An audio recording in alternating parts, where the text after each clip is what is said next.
tähän hetkeen se sopii. Tämä on päivän sijasta syystä. Ensinnäkin tasavallan presidentti ja pääministeri yhtä aikaa valkoisessa talossa ei ole tapahtunut kertaakaan sitten diplomaattisen sen jälkeen eri vuodessa 1919 alkaen. Ja Yhdysvallat ostaa Suomesta jäämuuttajia ja suomalaiset osallistuvat jäämuuttajien valmistukseen. Tämä suomalaisille ja amerikkalaisille tämä on Donald-Trumpin aikakauden kieltä käyttäen ja Suomen näkökulmasta tämä on jättinen. Mutta sanotaan, että Yhdysvaltain tällaisen strategisen teollisuuden näkökulmasta tämä on vähintään iso koska amerikkalaisilla ei omia jäämuuttajia käytännössä ole. Täällä Washingtonissa lasketaan vähän leikkiä, että amerikkalaisilla 2 vai 3 jäämuuttajaa, jotka toimivat. Ja tämähän on selkeä turvallisuuspuute, Venäjällä on käytössä jäämuuttajia, joilla he pystyvät esimerkiksi Barentsin maan aina sinne Alaskaan salmeen ja Yhdysvallakin siellä arktisilla alueilla pystyy samalla tavalla pitämään näitä kansainvälisiä väyliä auki, minkälaisia voisivat sieltä liikkua näitä samoilla vesillä. Isän älä. Jäisiä Ainakin on ei.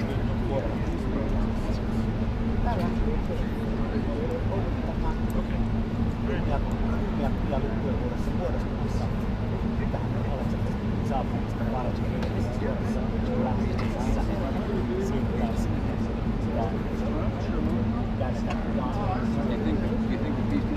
varaan sotilaisiin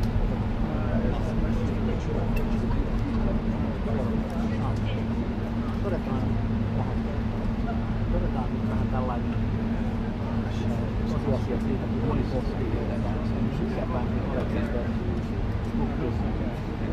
Stubbin Kenny, you are good. Ignore my touch. Ja sitten tuossa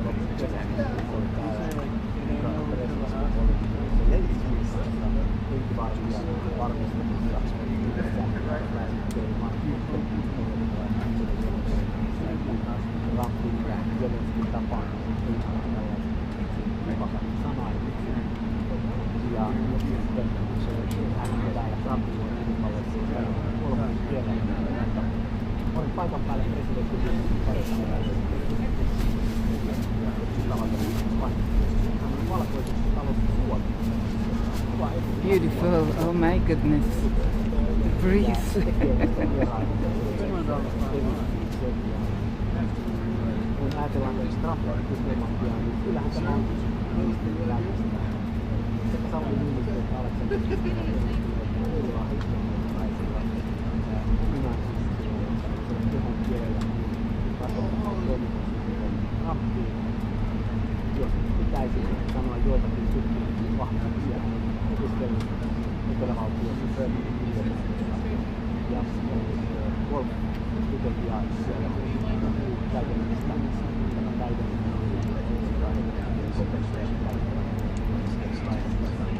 englantia tarvittaessa ja brittiaksen ilmaisen navigaatioon käytössä tutkimaista Etelä-Amerikan etelävaltioiden akselin golf-ilmaisuuden Trumpin luonnosta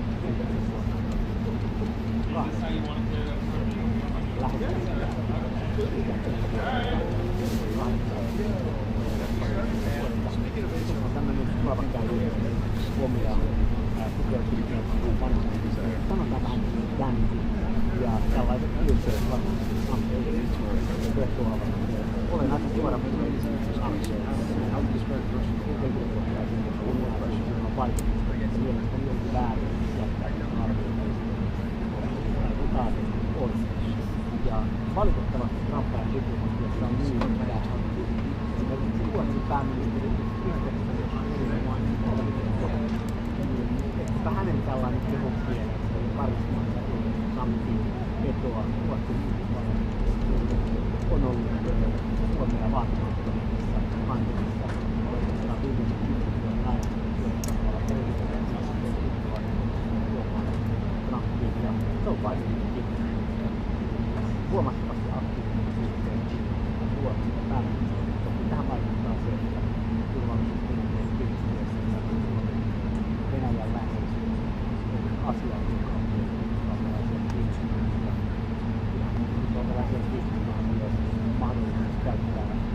Lapille Rovaniemelle ja parhaillaanhan WCA-sopimuksen rakennusprojekteja menee Rovaniemelle. Monta ulottuvuutta on Yhdysvaltain välisessä suhteessa. Todettakohan tähän väliin, että kuten arvata saattaa, aivan kello 10 Suomen aikaa ei tänne saapunut. Odotamme siis saapuvaksi presidentti Stubbia ja pääministeri Orpoa ja sitten presidentti Donald Trump ottaa heidät vastaan aivan hetken kuluttua. No niin, sieltä saa. Suomen lippu on laitettu keulaan.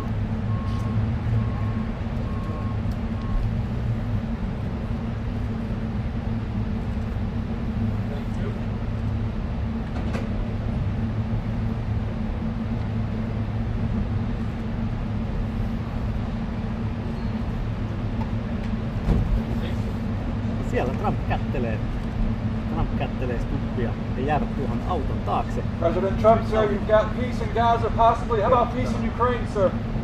Ja nyt he näkyvät. What do you think the chances are of Putin wanting peace right now? Stubb vilkuttaa kevyesti. Pääministeri Orpo ei ole tässä, eli protokollan mukaisesti presidentti ottaa vastaan vain presidentin. Tämä on kiinnostavaa. Trump toivotti tervetulleeksi kameroiden edessä vain presidentin. Pääministeri saapuu sitten omaa aikaansa. Ja siellä tulee Suomen delegaatio. Mukana on muun muassa kabinettipäällikkö Lauri Vierala ja pääministeri kabinetti.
Left! Order! Left!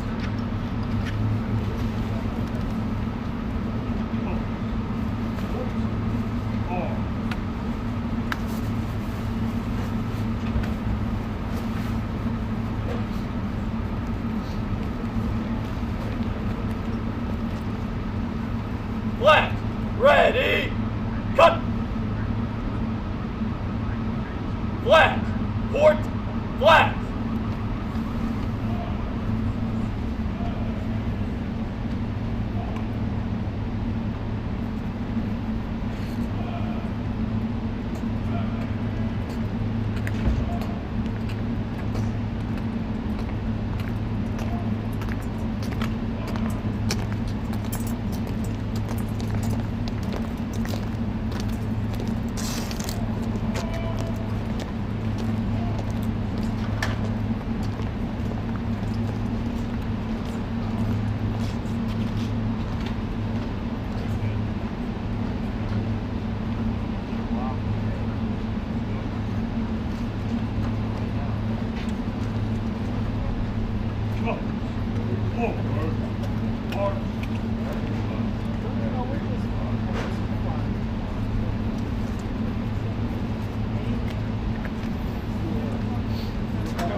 12-inch.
Hey,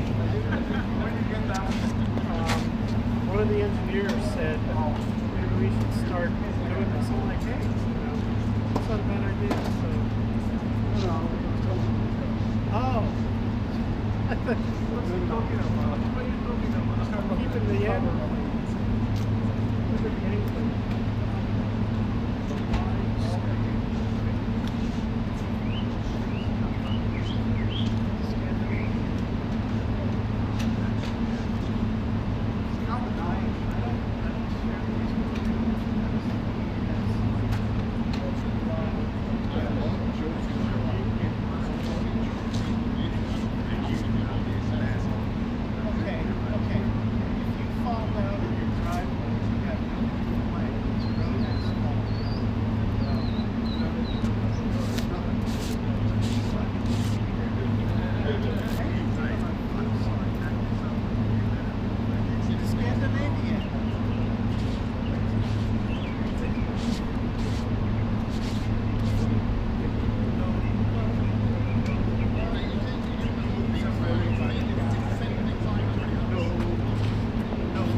it's my pleasure.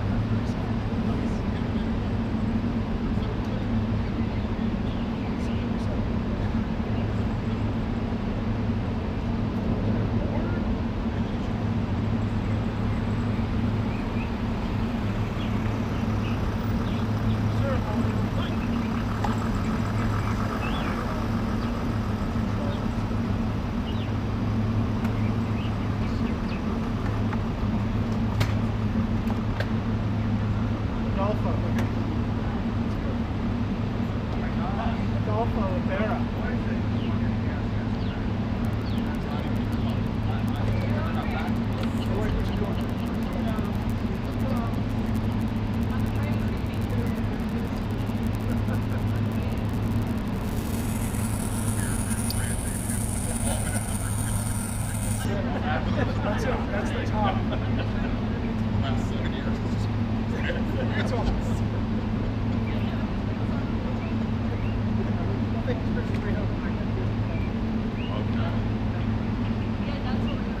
No, thank you for that. Please keep it coming.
The atmosphere in Finland in investments, and that's why we need good news. Our people need hope.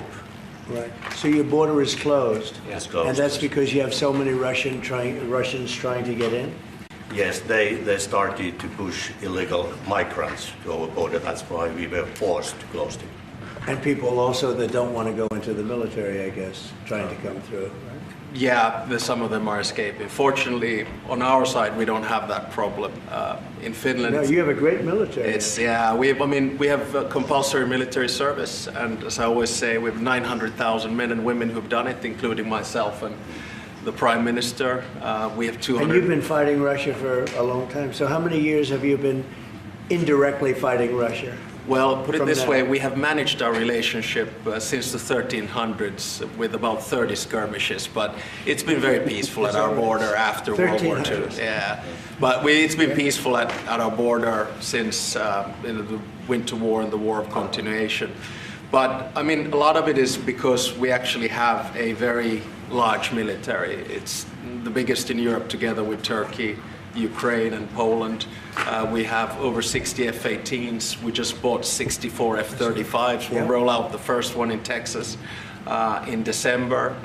We have the biggest artillery in Europe together with Poland. And as I always say, we don't have it because we're worried about Stockholm. Well, you really have proportionately, I think, the largest military in the world, proportionately. It's quite big, yes, I have to admit. But, you know, we have it for defense purposes and also to build a deterrence. And it's worked, and I think that's one of the reasons that our relationship is so good as well. We have the Defense Cooperation Agreement with you. We're new allies in NATO. Our defense expenditure is going north of 3%. We work very closely with you and the rest of our allies. And you know, when you push the ceiling of defense expenditure in NATO to 5%, you can imagine that a country like Finland was quite pleased with that, because that means that all of the allies have to bring up their defense expenditure, and you basically increased our security just with that decision in The Hague. And I have to admit that, having been to my first NATO summit in the summer of 2024, if someone would have told me that you will move from 2% to 5% after Trump enters, I would have said, go see a doctor. But you know, well, you had to did do it, it, and you were great about it. Spain has not been. Spain is the one that didn't do it. And so I think you people are going to have to start speaking to Spain. The only one that didn't do it, the only NATO country that didn't do it is Spain. And you'll figure what that's all about, right? Yeah, I mean, we'll work, and I think with the leadership also, Mark Rutte, the Secretary General of NATO, I think, you know, there are a lot of commitments that have to take place, and this, of course, is going to also increase industrial defense exchanges. I think we buy 4 times more military material here from the US, and I think it's an essential part of our whole military setup in Europe. And it's good to be working on this together. But there's one thing that I wanted to mention also. I want to congratulate you for what we have seen in the past 24 hours in Gaza. Thank you. I think it's a historic deal. I went through the 20 points. It's almost like the best of record. You really see all the key elements. And if someone would have said a few weeks back that you and your team are able to push us to a position where there will be a ceasefire, an exchange of prisoners, hostages, and then a pullback, I would not have believed it. But it's this is what diplomacy is at its best, and I think it's a potentially huge deal. So congratulations to you and your team. Peace in the Middle East. Yes, peace in the Middle East, yeah. And every country came together. Every single country came together, and people are shocked by it. But it's an amazing situation. Nobody thought it was going to happen. Thank you very much, and you've been of help too. You help always, but we are really working more closely together, having to do with Russia, Ukraine. Yeah. And I would have thought that would have been easier, because that would be number 8 for me, number 8. And I would have thought the Russia deal maybe would have been one of the easier ones. And unfortunately, last week they had over 7,000 soldiers die unnecessarily. So it's a terrible thing, but I think we'll be getting there hopefully soon. Yeah, probably we'll go, I mean, or you will be going piece by piece. I mean, there are only so many agreements that you can get done, and I think this one will be the next big one. Of course, this one needs to stick, and I'm sure it will, because the incentives are all there, and then we'll continue to work. I mean, the last time I was here in the Oval Office was with the other European leaders in August, and I think we did a lot of good advancement there on security arrangements. I think you pushed us Europeans hard not to buy oil and gas from Russia, which I think is a very correct decision. Europe just put down its 19th sanctions package. I think Russia is actually right now, both economically and militarily, not in a very strong place. And I think it's because of the commitments that we've made to Ukraine. So, you know, day by day on this one. We're going to get it worked out.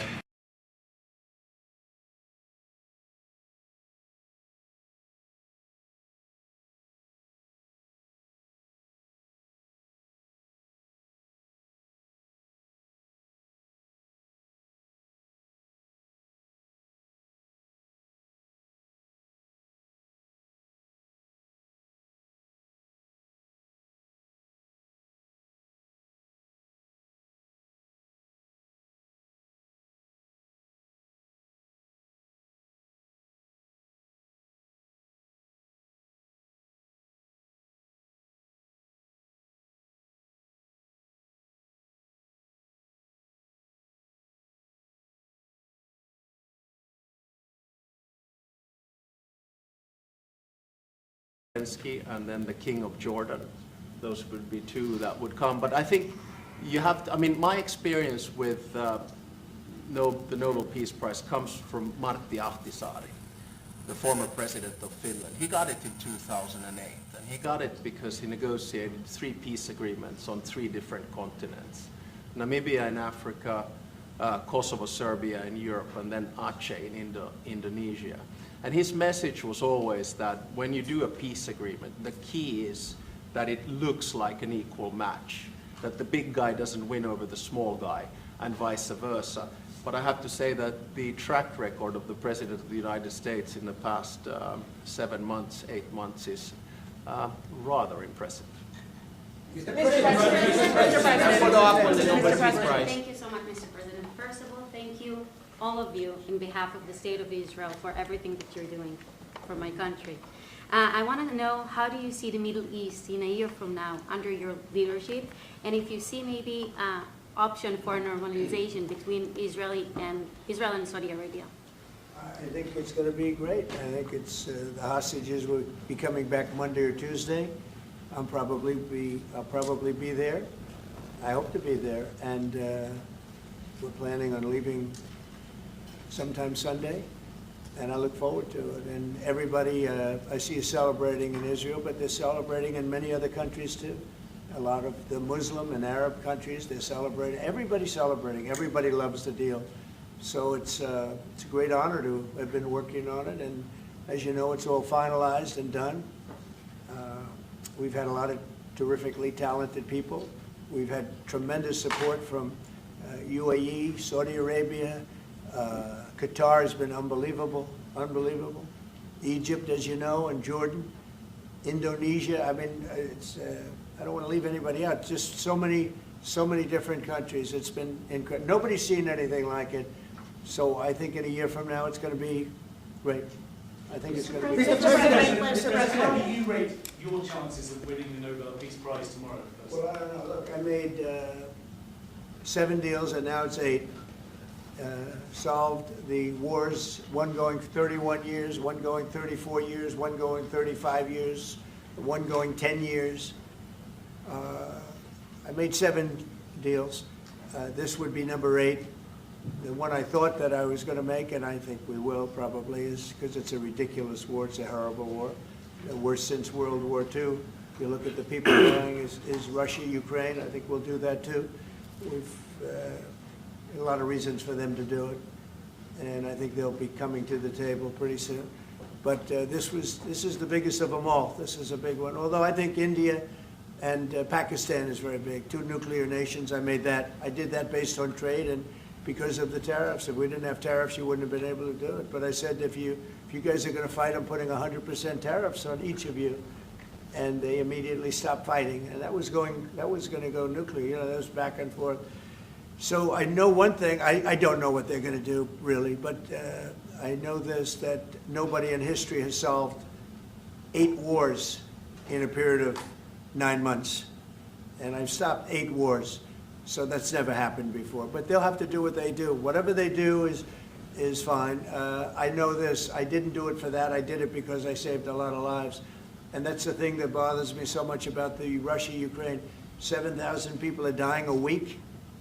Young soldiers. They're almost all soldiers of Ukraine and Russia. So in theory, it doesn't affect us, no, but it's a terrible thing. And we'll get that solved too. But nobody has ever done 8 wars. Nobody's done 8 wars in 30 years, let alone 9 months. Are you going to step up? Mr. President, Obama got it for way less. Are you going to step up the pressure for a Ukraine deal? Yeah, we are stepping up the pressure. We're stepping it up together. We're all stepping it up. NATO's been great. The leader of NATO, as you know, Mark, has been fantastic, I think. He's a fantastic guy. And they are stepping it up. And we're selling a lot of weapons to NATO, and that's going, I guess, to Ukraine for the most part. That's up to them. But they're buying weapons from the U.S. We make the greatest weapons in the world. You buy our planes and a lot of our equipment. And you have a big force, actually. You have a tremendous force of equipment. So I think we'll get that one done too, yeah. Mr. President Obama got it for way less. Mr. President. Mr. President, Mr. I'm from Finland. Mr. President, I'm from Finland. Yeah. Am I okay? He's all right. I'm all right. Okay. Mr. You look President. great. Yeah, President. You are buying icebreakers from Finland. Yeah. But what if Russia and Vladimir Putin attacks Finland? Would you defend Finland? I would. Yes, I would. They're a member of NATO. I would. They're great people, but I don't think that's going to happen. I don't think he's going to do that. I think the chances of that are very, very small. But it's very interesting because you have a very big military relative to your size. You have a very powerful military, one of the best. And but certainly we will be there to help. Okay? Thank you. Mr. President. Okay, please. Mr. President, thank you.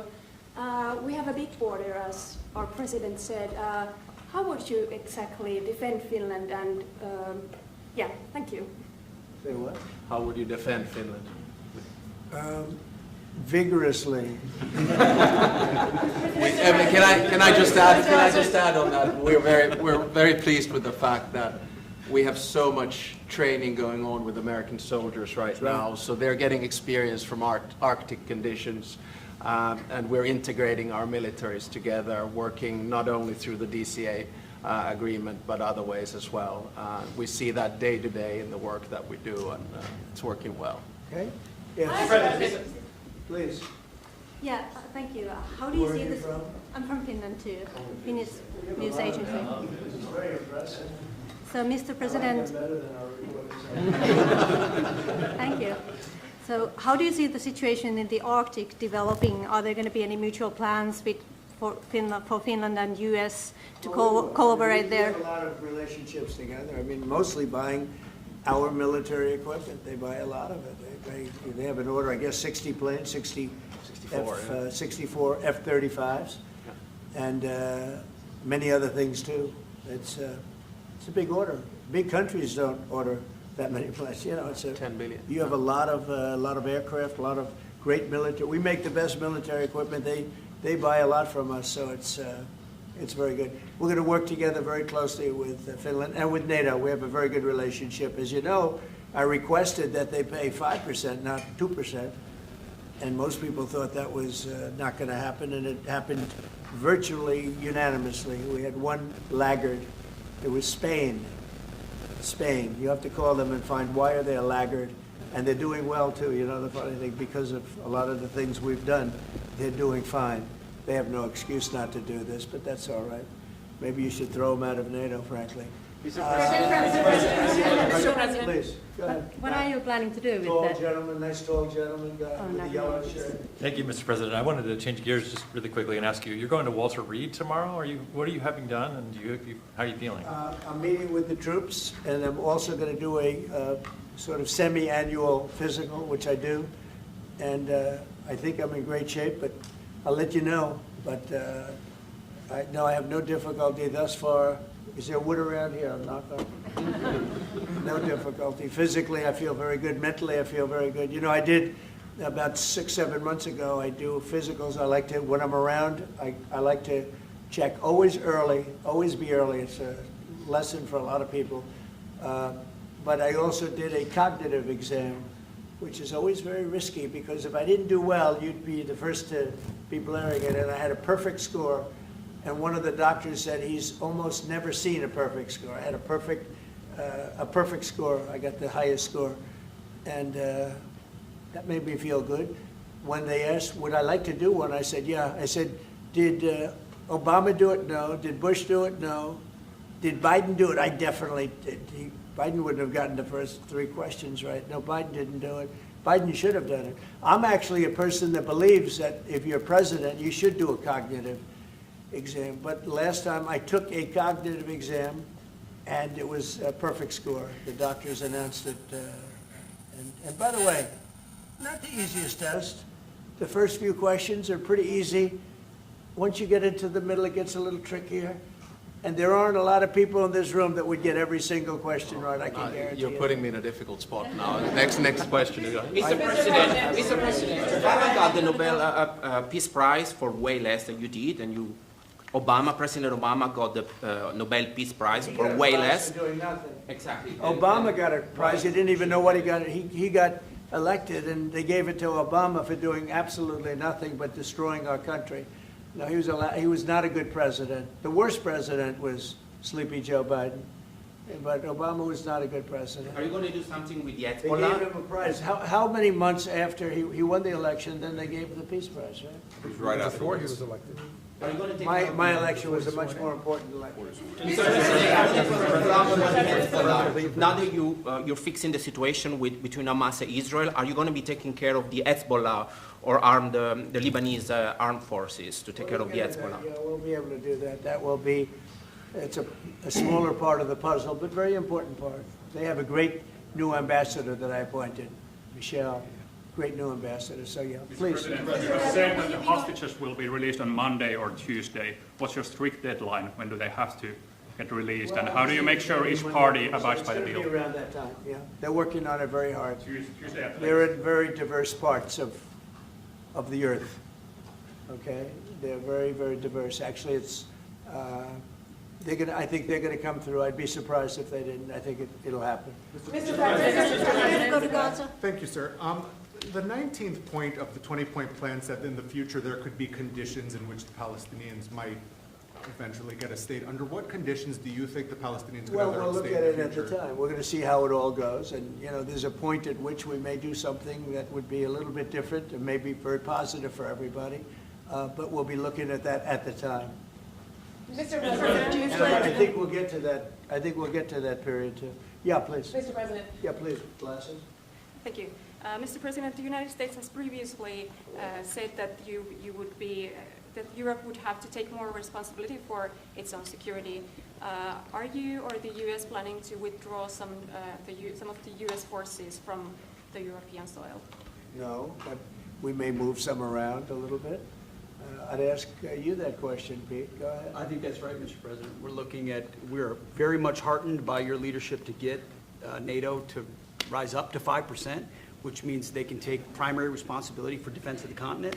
But that doesn't mean America is abandoning NATO in Europe. But we could look at where our troops are postured, what makes the most sense for America and our NATO allies. We have a lot of troops in Europe, as you know, a lot.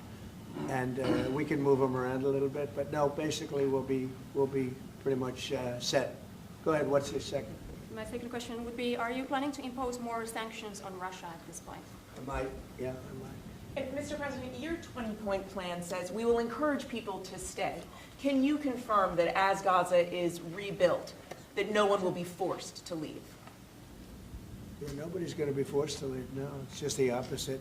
This is a great plan. This is a great peace plan. This is a plan that was supported by everybody. I mean, as I said, they're dancing in the streets of many, many countries right now. It's amazing. I've never seen anything like it. No, we're not looking to do that at all. And on the shutdown, Mr. President, on the shutdown. We can see a full withdrawal. Mr. President, can you cut through politics on the shutdown? We had another failed vote today. Can you speak to our viewers from Orlando to Sacramento? What's your message to some of these families tonight facing missed paychecks, potential layoffs, and missed benefits due to the shutdown? Yeah, I blame the Democrats. They ought to call their local Democrat representative, whether it's a senator or a congressman, and it's their fault. I mean, they admit it, it's their fault. They campaigned on the fact that they'd never shut down the country, but they want to shut it down.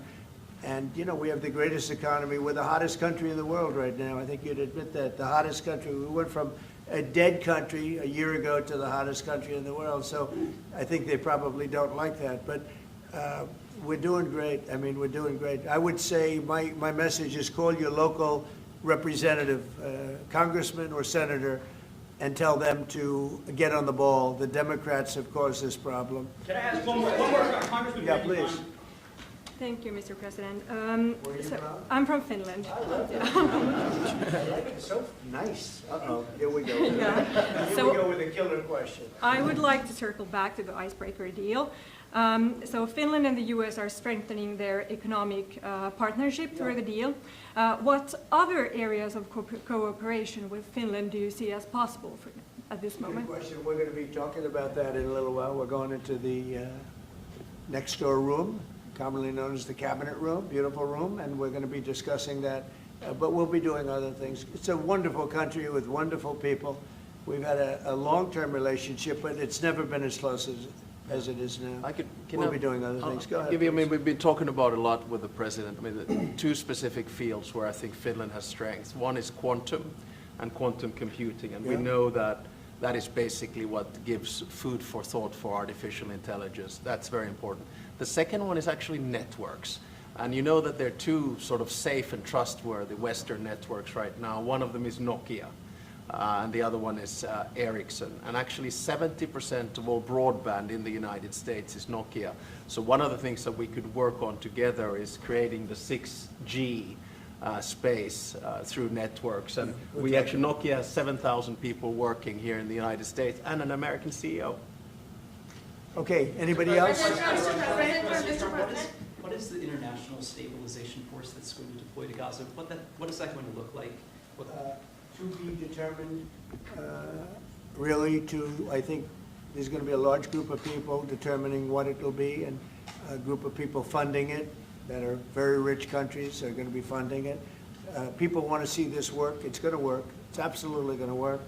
And it starts, it's already started. We've signed, as you know. Everybody's agreed. I think Monday is going to be a very big day, Monday, Tuesday, but it's going to be, depending on where you are, it's going to be a very big day. I think it's going to be a day of great celebration.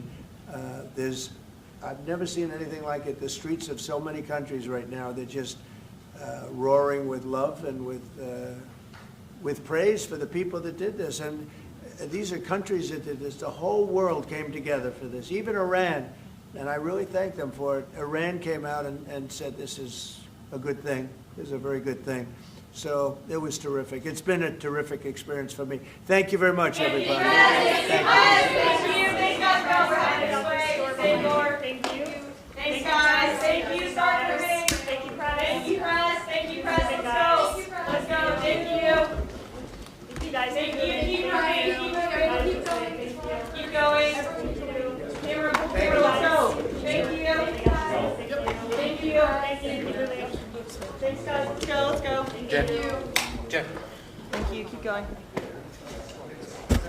Thanks, guys. Keep moving. Let's go. Let's go. How are we doing? You like it? Thank you.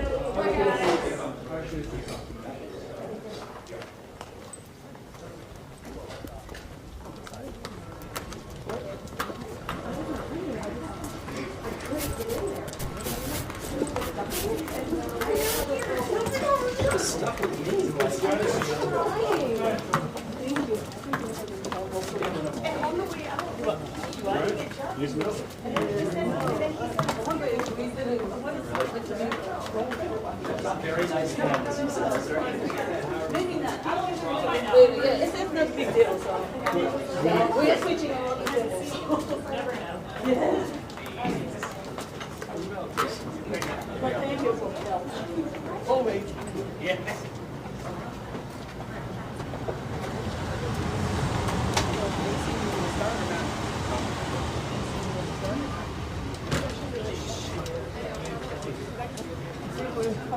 Thank you.